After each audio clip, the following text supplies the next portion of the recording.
Welcome back to another episode of Empowered Intimacy, getting your sexy back after breast cancer. I'm Melissa Berry, and I'm here with my friend Deltra. I loved our last episode about the challenges we faced in our marriages and how we navigated intimacy with our partners. So if you've missed that one, be sure to check it out. In this episode, Deltra and I are going to talk about what it was like to get divorced and hit the dating scene after our breast cancer diagnosis. We'll share our personal experiences of meeting new people, some of which were great and some not so much. We'll help you learn how to identify those red flags and what to look for in a supportive partner. Deltra, this one is going to be a good one. I mean, they're all good, don't get me wrong. Dating. You know I'm excited about this one. I know. I think we're both excited about this one. So we're at episode 3. In the first episode, we talked about loving yourself, and then we talked about the challenges and obstacles we had when we were married and our diagnosis with breast cancer. So now, for anyone that hasn't listened to those, definitely check those out because this is it's a layering situation, right? So dating, where do we even begin? So how did you even begin to meet new people? Was it like a certain app that you liked? Where did you start?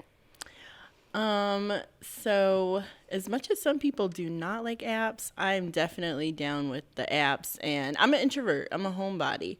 So, I have no fantasy of like bumping into someone in the supermarket. Old fashioned stuff. Oh my goodness, you're adorable. Like, what are you doing later? Yeah, I guess that doesn't always happen that way. Yeah, it's like you're going to pick the same fruit. But I decided to like dive into the apps when I felt ready. And it sounds strange, and I feel like you never hear it recommended, but I use Facebook so much. I was like, I'm just going to check out this feature, the dating. Facebook dating. Yeah. Which, of course, a lot of people who use Facebook and, have love-hate relationships with, they're kind of like, really? But I just I feel like I had a lot of luck with it in general. And then I tried some that, like everyone knows, what is it? Tinder and different things like that.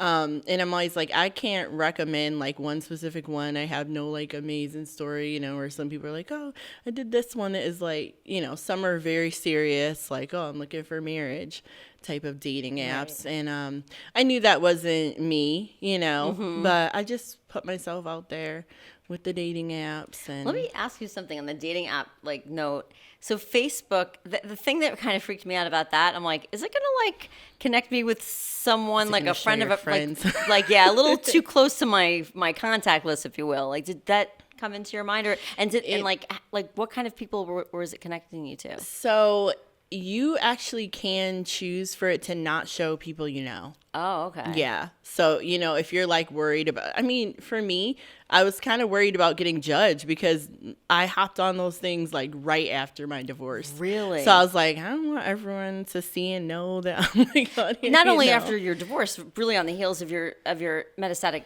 triple negative breast cancer diagnosis, at the same time. Yeah. Which, that obviously played into why I hopped into dating so quickly. Like I always, it was hard for my friends and family to kind of understand.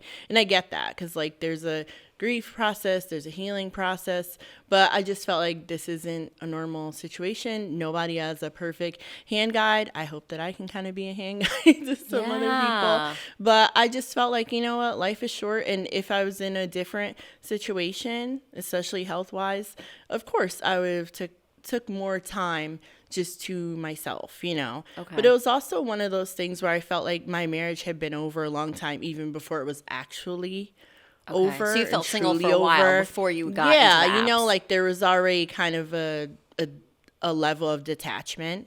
And I knew for me, it was going to be navigating, like healing hand in hand with like allowing myself to get to know people, share my life with people, I love that. I remember when I had you on the podcast, it's like, I can't believe it's been like a year ago already, and we were talking about dating and metastatic breast cancer. I was just like in awe how like you just didn't even think twice about diving into the apps. And I remember being so scared to even like start to put I had like a group of friends that were helping me to put even a dating profile together, and I didn't even know where to begin. So what I love about you is that, and for anybody that's had any kind of trauma, it doesn't have to be just breast cancer, but like your fearlessness about trying the apps and not giving a crap what anybody thinks. If it's right for you and you feel like you're ready to jump into it, why not? It's a great, and we'll get into it. It has its ups and downs, but it is a nice way, another way to meet people that you wouldn't normally get to meet, like you said, in the supermarket or likewise. Yeah, especially if you're home a lot because you're fatigued from chemo. So yeah, exactly. At the time I was doing weekly IV infusion. So I wasn't really going anywhere. And I would like legit store up my energy like during the week, because I'd be like, all right, on the weekend I'm going to like go out and I'm going to have fun. I'm going to, get dressed up and feel like a person. And would you say that actually helped you feel better? Like to have like maybe a first date to look forward to? Yeah, I would say it did. And, not even just a first date, just having outings. Like, I think even for healthy people, when you're in a space where you're like, you know what, whatever, I just want to like get to meet some new people and get out and have fun and have experiences. And that's like a big thing for me in general. Everything is about having experiences. Absolutely. So, a friend of mine would always say, there's no such thing as a bad date because there's always going to be a great story. That's true. And possibly food. There better be food. Oh my God. Like, not to go off-roading, but I will, like, one of my like least favorite date memories is I remember I went on a date with the first date. Guy seemed great on paper. Went out. It was like Wednesday, like 6:30. I was like starving, and I had just gotten off of work, and we sat down. And I remember the waitstaff was like, "Would you like drinks?" And we were like, "Sure." And they're like, "Anything to eat?" He's like, "No, you can take the menus away." I was like, "Oh my God, I'm gonna starve." So like whether you have breast cancer or not, like dating is a whole other. You're gonna have all kinds of even if it's a bad date, a fun story sometimes. Yeah. So like from your perspective, Deltra, like when did it feel right for you to share your metastatic triple negative breast cancer diagnosis with someone that maybe, like, did you share it with them before you even went on the first date? Like, when did you feel right talking about it? So that was definitely something at the top of my mind when I decided to start dating. And, I have a really close breastie, and I was sharing with her about it. And we were just kind of like, all right, do I want to just put it out there, like in my profile, or do I want to wait? There's just a lot. There's no really right or wrong way to go about it. Right. I think knowing what you are looking for plays into it. Like, what are you looking for? Who are you looking to align with? And so for me, I was just getting out of a marriage. And I also, things were still feeling kind of fresh and new with my diagnosis. And so I wanted people to get to know me first as a person overall. Right. And I just wanted to have fun. I wasn't like looking for someone to be like, let's start a whole life together and get married, because I already had that experience. Right. And, if it was that, then I'd feel more like I need to share my diagnosis, either like, be really straightforward about it or share it really early on, because, right.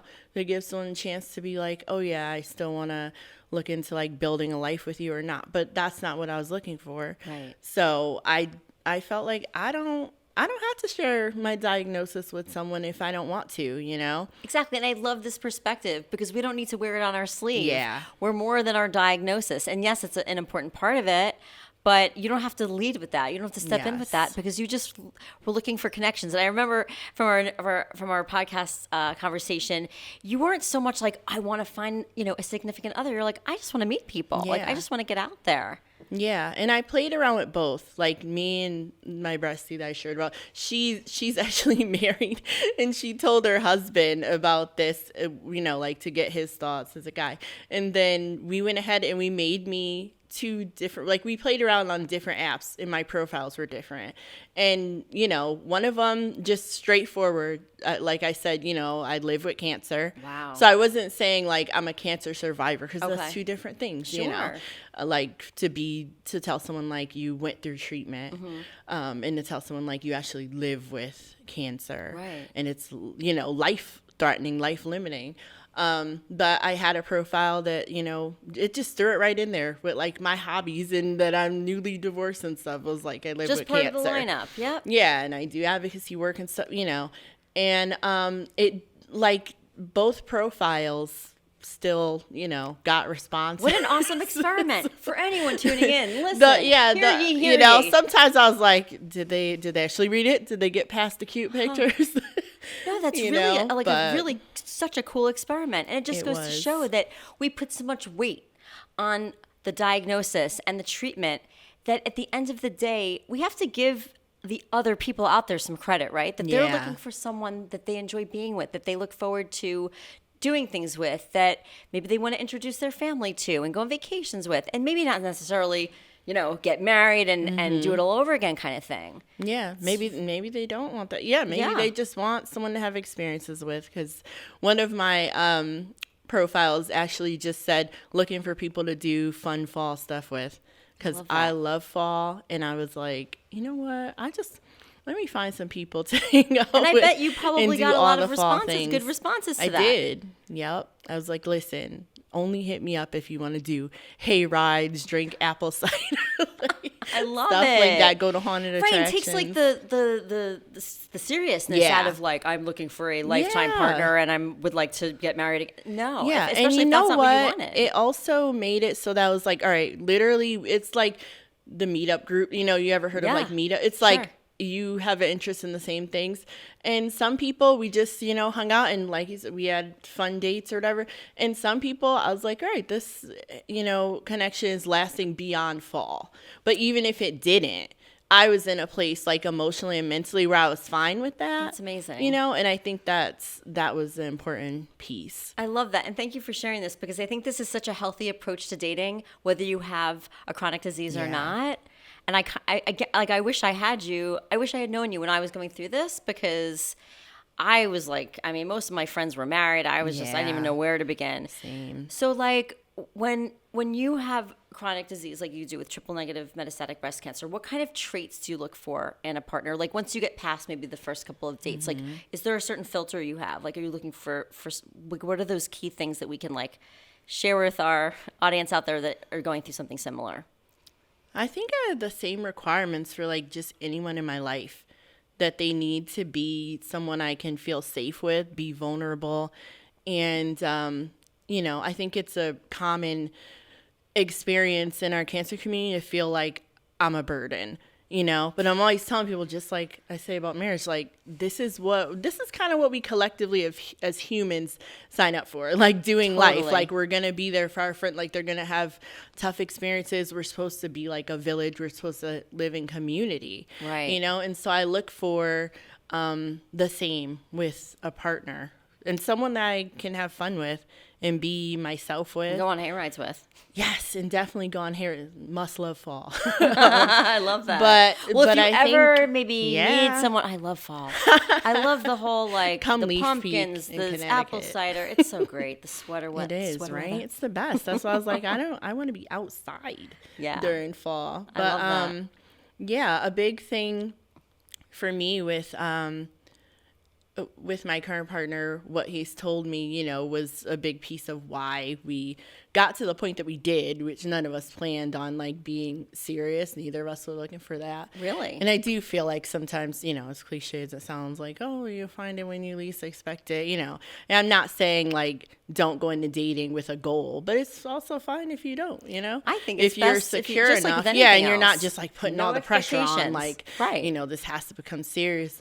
But something that my current partner shared with me was that I just seemed like I really had a handle on my life, you know, and I had people around me. And even once I shared my diagnosis, you know, I'm like, I'm newly divorced and I'm dealing with stuff with divorce and ex and navigating co-parenting. And then I was joking, he has no children. I have all of the children with my 5 girls. And then I have cancer that I'm navigating. But he never felt like I was looking for someone to be like, boom, immediate, like, play dad Like to my instant kids, dad, be yeah. a stepdad, gotta come in and like be a caregiver. Right. He watched me handle all these things on my own, and I have a great support system. I'm very fortunate. I have family close by and they're awesome. And I have amazing friends who have really like stepped up for me. And awesome. Watching that and not feeling any pressure to participate made him want to be a part of my And that's circle awesome. and That's amazing, right? community. Because it's sort of like saying, without saying it, like, I've got my life Yeah. covered. Yes. I'm just looking for someone to enjoy it with. Yeah. Not like I need another father for my children. Yeah.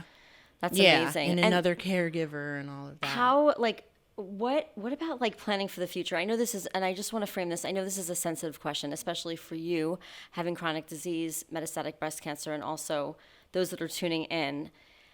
Planning for the future.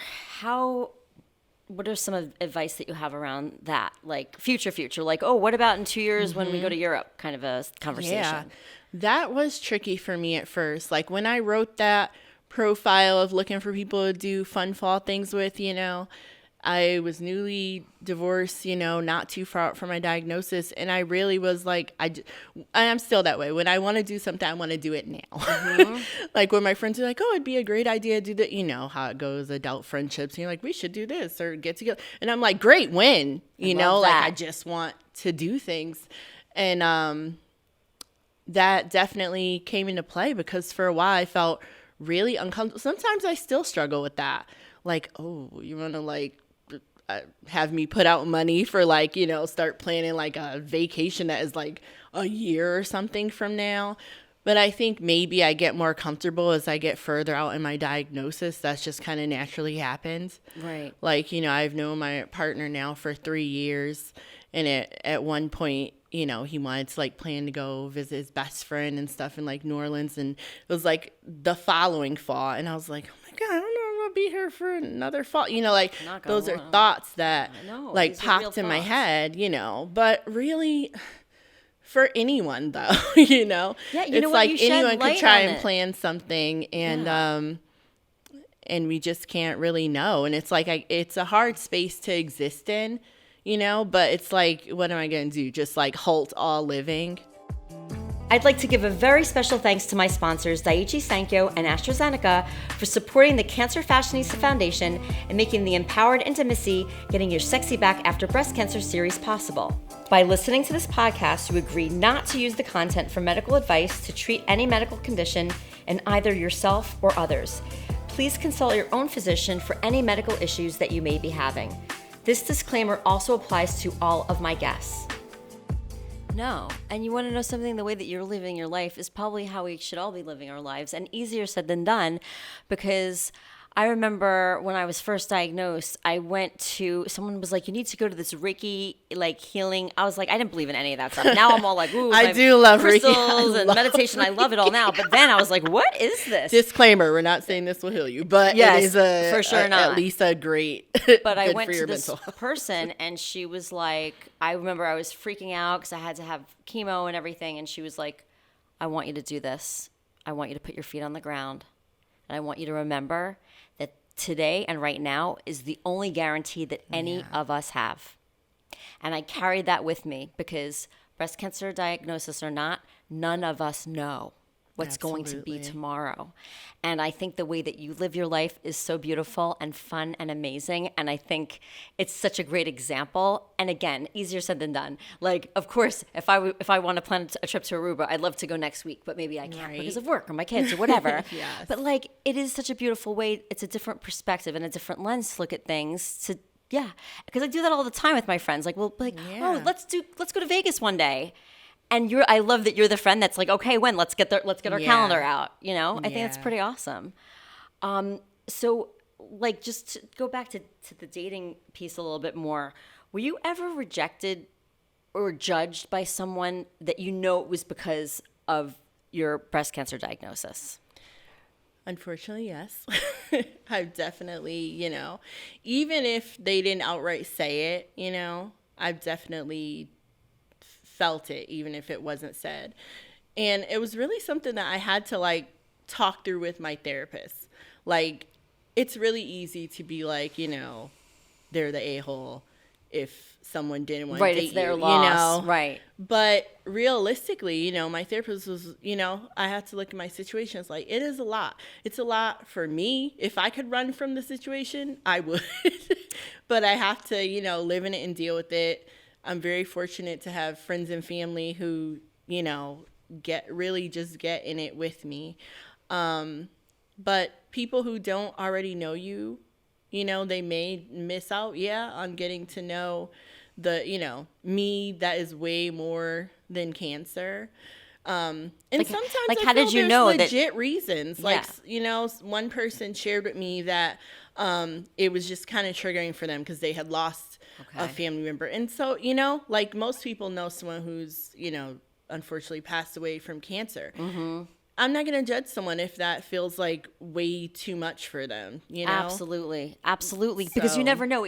It's not, we should never assume that the rejection comes from a place of judgment. It could be that they just, it's not always about us. that it could be triggering, like for them. Right. Exactly. Yeah. Or people know their own limits. So, someone may know that it's just not something they could deal with. Right. Yeah, that's valid. And I had to accept that was valid. And it was a little easier for me when I started dating because I was, I wasn't dealing with things like hair loss or anything. So I was what I call healthy presenting.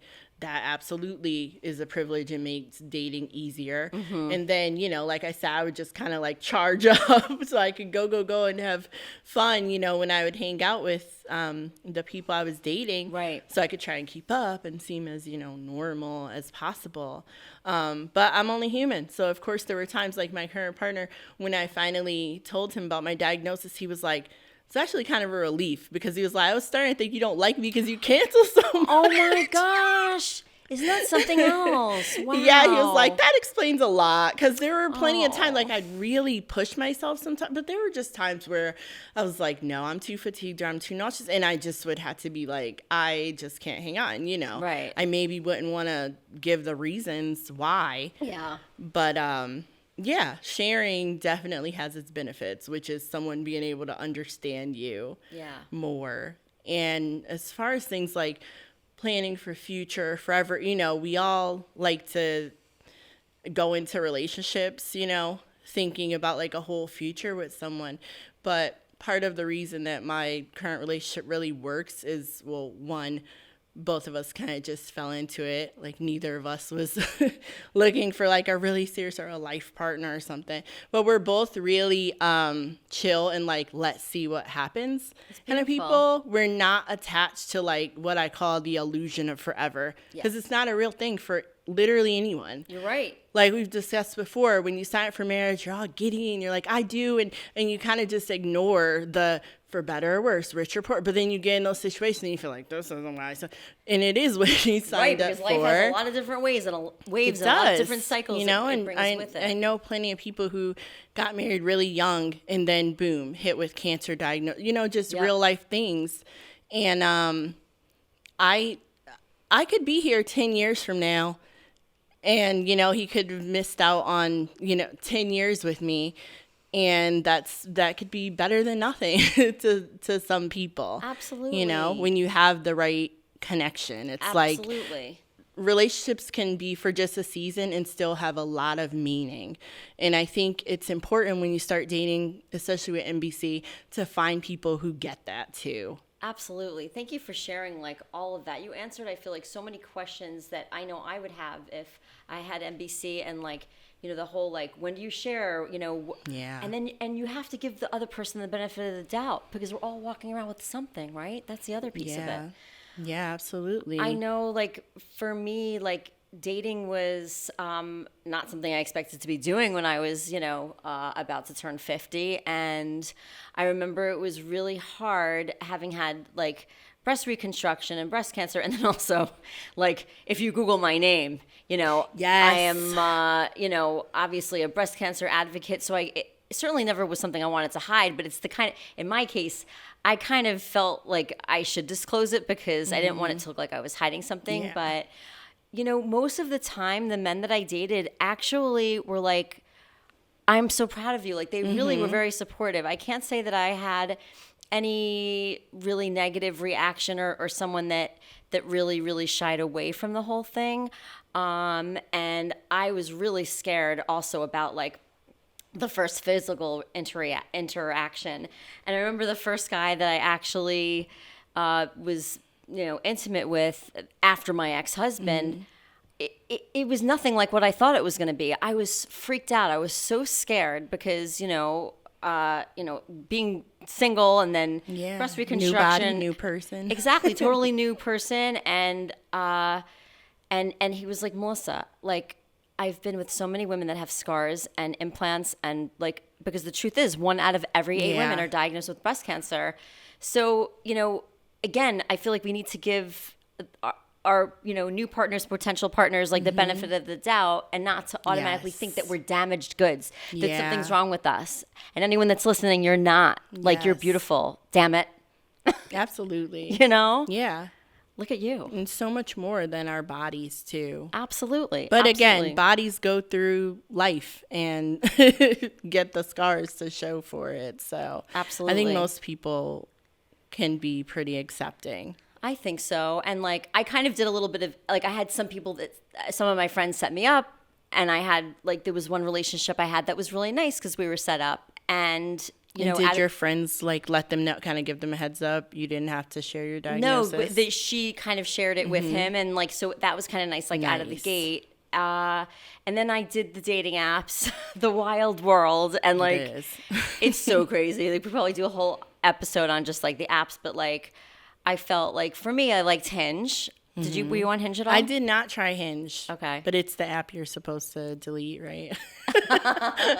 It's like you will find your person. Yes, exactly. I liked it because I felt like it was a mixture of, like, Bumble, which is sort of like, it felt very, I don't know if pure is the right word, but, like, I don't know, I guess it was sort of like Facebook. Like, sort of everybody was on Bumble. And then Tinder was a little too much, like, hookup moment. Yeah. It just didn't Very resonate with me. And, like, I had friends that were like, Melissa, no, everyone's on Tinder. It just didn't.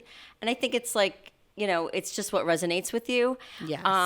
So I enjoyed Hinge, and I did use Bumble. Not much of a Tinder fan. And yeah, I had some nice connections with people that, I got set up. I didn't get set up a lot, but the couple of times I did it, it was nice. I actually made some friends along the way too. Yeah. So like you said, even if it's just a fall outing, you never know where that could kind of lead. One thing that, like, I know we've talked about is, like, red flags. Like, when you start getting out there and dating, like, especially in our, situation where, we're obviously feeling very vulnerable. Like, what are some, like, if you were telling me as your friend, which I am, or, like, anyone that's listening, what are some, like, boop, boop, boop, like, don't continue dating this person? Oh, man. I would say a lot of the red flags are the same for everyone, so we could start with those. Yep. But I think when you're dealing with something that makes you as vulnerable as a cancer diagnosis, like, you really need someone who's sensitive and supportive and has patience, like, sometimes a lot of patience. Yes. Because, like, my partner right now has really had to sometimes deal with my grief and my, I have scanxiety when I have to have scans, and I have my moments where I'm really worried or concerned about all the things, the different changes that are or could happen with my body, or the losses in our community. Oh my God. That we experience, and that I think other people just don't understand sometimes, like, what a heavy grief that is to live through, because you talk to the average person, they're not going to be like, oh yeah, I also lost 5 friends in, like, just the last month or something, Yeah, exactly. Like, that isn't a normal No. And like you were telling me just the other day, like we all have friends in the community that are all over, because I know you're throwing your 5-year, I'm so excited, your 5-year party. And you were saying like it's like hard to get everyone together because we're all like spread out all over the place, and there is such an incredible bond, and like that partner needs to be there for some stuff that we're never even prepared to have to handle, in our lifetime. So it's totally a lot. It is. But yeah, important to find someone who's supportive, open-minded. And I do feel like one of the big pros of me like coming out about my diagnosis to people was that I felt like I don't want to hide this, like cancer isn't all of my identity. I'm not going to downplay and act like it isn't, hasn't completely changed and affected my life. But there's a lot that I do that it involves cancer that I'm proud of. Like you were saying, if someone Google you or search you on social media, the things they're going to see, it may not have been things that I want them to see before I share, but it's nothing that I'm not really proud of, and that makes me feel like, oh, I'm a really strong, amazing woman. Absolutely. And you just like totally made me think of something. Someone that I'm dating, like there was a moment where he was like, when you first meet on an app, you don't know the person's last name. And when he asked for my last name, I told him. And in that moment, I felt like I had to like hold my breath because I'm like, all right, here it goes. He's going to know that I had breast cancer. He's going to know that I had breast reconstruction. He's going to know that my nipples were reconstructed, and all this whole narrative is playing in my head. And I'm that's like, so vulnerable. And I'm not thinking, and now I'm going to get emotional because I'm not thinking about like, I'm a good mom. Like I'm funny. Like I love 80s music. I love to binge watch Sex and the City. Like I love mint chocolate chip ice cream and all the things that are like that. And all those great things. And later on, when I told him that I had, and the response that I got from him was like, "Oh my God, I can't wait to like even know you more." Mm-hmm. And when I had expressed to him that I had a moment where I thought that he might flipping run, he was like, "Are you crazy?" So I wish I could tell my past self this story. But again, that's why we're having this conversation. Yes. So anyone that's listening, don't write the freaking story because it's not going to be true. Off. No, we do this with everything, right? With work, like, oh, I'm going to mess up that project. Like you don't even realize that we play these narratives in our head, and then we paint the story, and then we get all anxious, and then none of it even happens. Yeah. I know. If anyone ever searched me, I don't even know because no one ever came to me and was like, so I looked you up, and it wouldn't be hard to find me. There's not that many Deltras, but so it was always only in the one back Deltra. of my head. I'm sorry. There is just one. But yeah, it was always in the back of my mind, that someone could look it up, and then there's just so much. Yeah. Absolutely. It's especially in the world of social media now. You could look someone up in 2 seconds. Yeah. And now what I've learned is that it's something to actually be proud of, because the conversations that I've had with men a lot of times are like, instead of being like, what we play this weird script in our head, oh, you have breast cancer, check please. Like that's never happened to me. What's happened is, no way, like that must have been, you're amazing. And now you're doing this advocacy work. My sister's friend had breast cancer. Can I have you talk to her? It turns into like that kind of a conversation. And you're like, oh my God, like, why was I freaking out about this when that's so far from the truth? And look, I'm sure if we talk to, members of our community, there are, not everyone is Prince Charming like that. There are going to be some tough conversations and some tough rejections, and some people suck. Yeah. But it's about looking for those right qualities in people that are like us. Give yourself a chance too. Absolutely. Before you write yourself, like I feel like there's just moments where I like braced myself, and I knew inside like I will be okay no matter what, I just needed to like lay things out there. Like when I finally told like my current partner about my diagnosis, again, I just started to feel like I was low key lying in some way, like by omission, like I'm going to do things like this, and he's like, oh, why are you going to this place or that, so it helped to tell, but especially before I was about to have my lumpectomy, which made me really aware that like I'm going to have like a mark on my body that gives away, like, Right. you know, my Or like you were cancer saying, you were going through diagnosis. chemo, so like you were wearing wigs not because you wanted to, and you Yeah. were like making sure you were wearing wig grips so that wouldn't Yeah, fly off in those yeah, certain moments. you know. Yeah, I just started to feel like it would be too hard to hide. And there's a lot that I'm like, I don't want to hide, you know, especially the longer that I got to know someone, it just felt like, all right, well, obviously, whether we're like going to be serious or just have a good friendship, we're not just hanging out for fall anymore. So I love this to my benchmark. real I'm life. going to use that for. I have some single friends. Like, is it We're a not just is it hanging a out for fun is it a hayride thing, or is this going to be like going into the spring kind of thing? Yes, exactly. You're so amazing. I just like, again, I can't say it enough. I wish that like I had you in my life when I was going through this, because you're such an amazing person and the BFF that I think everybody needs. But I hope that's what I'm giving Yes, happy to everybody be some everyone's Deltra love and BFF. some Deltra advice. So like on that note, like as far as dating, like let's each give like our favorite piece of advice to someone that's newly diagnosed. What would you tell them about dating? I do feel like it is a little different when you can say that you got through something as opposed to you are going through, or like this is just your life.